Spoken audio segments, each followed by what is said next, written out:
Manteswar story টেলারে আপনাকে স্বাগতম। আজ আমরা আবার একটি আকর্ষণীয় গল্প নিয়ে ফিরে এসেছি।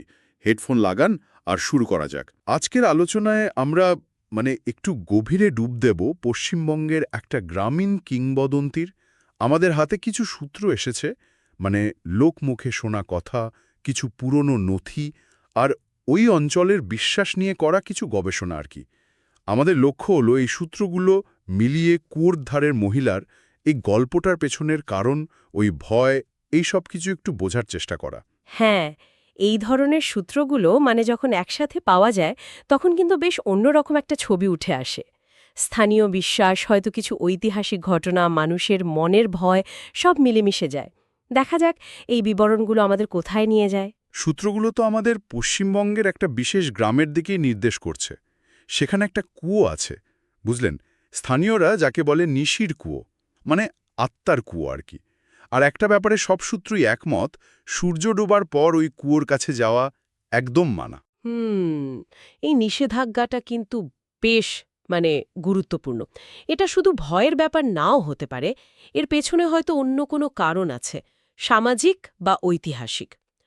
কুয়ো তো জলের উৎস, জীবনের চিহ্ন, অথচ এখানে সেটাই যেন মৃত্যুর সঙ্গে জড়িয়ে গেছে। অদ্ভুত না? ঠিক তাই। আর এই কুয়োর সঙ্গেই তো জুড়ে আছে চারুলতা নামের এক নতুন বউয়ের গল্পটা। একটা বিবরণে যেমনটা পেলাম, মেয়েটি নাকি খুব সুন্দরী ছিল, প্রাণবন্ত। কিন্তু গ্রামে আসার পরে তার ননদের হিংসা আর কিছু গ্রামবাসীর কুসংস্কার, এসবের শিকার হন তিনি। হ্যাঁ, এখানে একটা জিনিস খেয়াল করার মতো। সূত্রগুলোতে ননদের ব্যক্তিগত ঈর্ষা আর গ্রামের মানুষের কুসংস্কার দুটোই কিন্তু আসছে। এটা অনেক সময় হয়, বুঝলেন তো?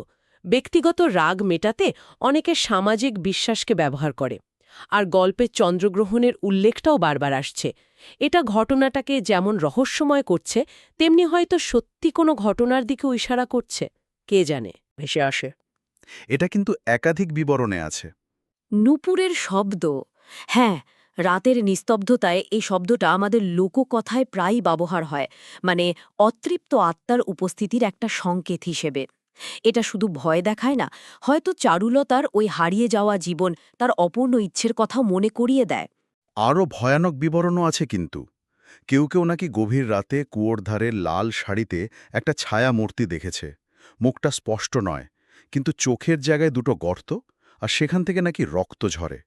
এই কথাটা বেশ কিছু পুরনো সাক্ষাৎকারেও পেয়েছি। ও বাবা!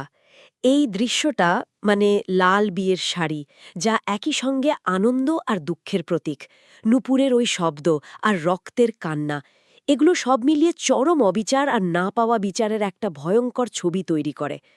আত্মা এখানে শুধু ভয় দেখাচ্ছে না, সে হয়তো তার কষ্টটা জানাচ্ছে, বিচার চাইছে। এই কিংবদন্তিটা যখন গ্রামে বেশ জাঁকিয়ে বসেছে, তখন অর্জুন নামে এক যুবকের আগমন ঘটে। শহরের ছেলে, যুক্তিবাদী। একটা পারিবারিক নোটে এর উল্লেখ আছে, আপনি যেটা পাঠিয়েছিলেন। সে এসব গল্পকে স্রেফ কুসংস্কার বলে উড়িয়ে দেয়, আর পূর্ণিমার রাতে প্রমাণ জোগাড় করতে ক্যামেরা নিয়ে একাই চলে যায় কুয়োর দিকে। সবাইকে চ্যালেঞ্জ করে আর কি। এখানে গল্পটা একটা অন্য মোড় নিচ্ছে, তাই না? অবিশ্বাস বনাম লোকবিশ্বাস। অর্জুনের এই কাজটা যেন একটা ধাক্কা প্রচলিত ধারণাকে। কিন্তু অর্জুন আর ফেরেনি। পরের দিন সকালে কুয়োর পাশেই তার ক্যামেরাটা পাওয়া যায়। আর আপনার ওই নোট অনুযায়ী ক্যামেরার শেষ ছবিটা, ওহ, সেটা তো গায়ে কাঁটা দেওয়ার মতো। ছবিতে নাকি একটা ফ্যাকাশে, প্রায় স্বচ্ছ মহিলার মুখ দেখা যাচ্ছিল। মুখে একটা কেমন হাসি, একদম লেন্সের সামনে। অথচ সবাই জানে অর্জুন ওখানে একা গিয়েছিল। এটা খুবই ইন্টারেস্টিং একটা পয়েন্ট। দেখুন, আধুনিক প্রযুক্তি ক্যামেরা যা সত্যিটা তুলে ধরার কথা, সেটাই এখানে অলৌকিক ঘটনার প্রমাণ হিসেবে কাজ করছে। এটা কি গল্পের মোচড়, নাকি লোক বিশ্বাসের জোর? এমন কিছু শক্তি আছে যা যুক্তির ধরাছোঁয়ার বাইরে। আজও নাকি গ্রামের লোকেরা ওই কুয়োটা এড়িয়ে চলে। আর একটা কথাও চালু আছে, ওই বটগাছটার কাছ থেকে নাকি মাঝে মধ্যে ফিস করে জল দাও ডাক শোনা যায়। আর বলা হয় ওই ডাক শুনলে একদম পেছনে তাকাতে নেই।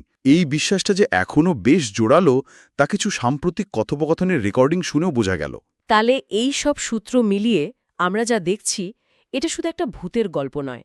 এর ভেতরে দেখুন, ব্যক্তিগত হিংসা আছে, সামাজিক কুসংস্কারের ভয় আছে, হয়তো বিচার না পাওয়ার যন্ত্রণা আছে, আর একজন নারীর প্রতি হওয়া ভয়ানক অবিচারের একটা লম্বা ছায়া আছে। হ্যাঁ, এই কাহিনীতে যেমন অতৃপ্ত আত্মার প্রতিশোধের ইচ্ছাটা আছে, তেমনই আছে একটা ভয় যা শেষ হয়নি, যা প্রজন্ম থেকে প্রজন্মে বয়ে চলেছে।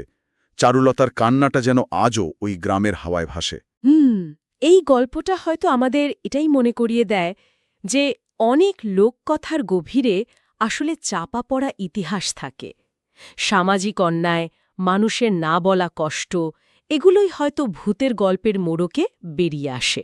তাহলে শ্রোতাদের জন্য একটা প্রশ্ন রেখে যাই কি, এই যে লোকমুখে চলে আসা গল্পগুলো যা আমরা নানা সূত্র থেকে পেলাম, এগুলো কি শুধুই গল্প, অতীতের ছায়া, নাকি এগুলোর মধ্যে থাকা বার্তা বা সতর্কতা আজকের দিনেও প্রাসঙ্গিক? এই কিংবদন্তিগুলো আমাদের সমাজ বা ব্যক্তি মানুষ সম্পর্কে আসলে কি বলে?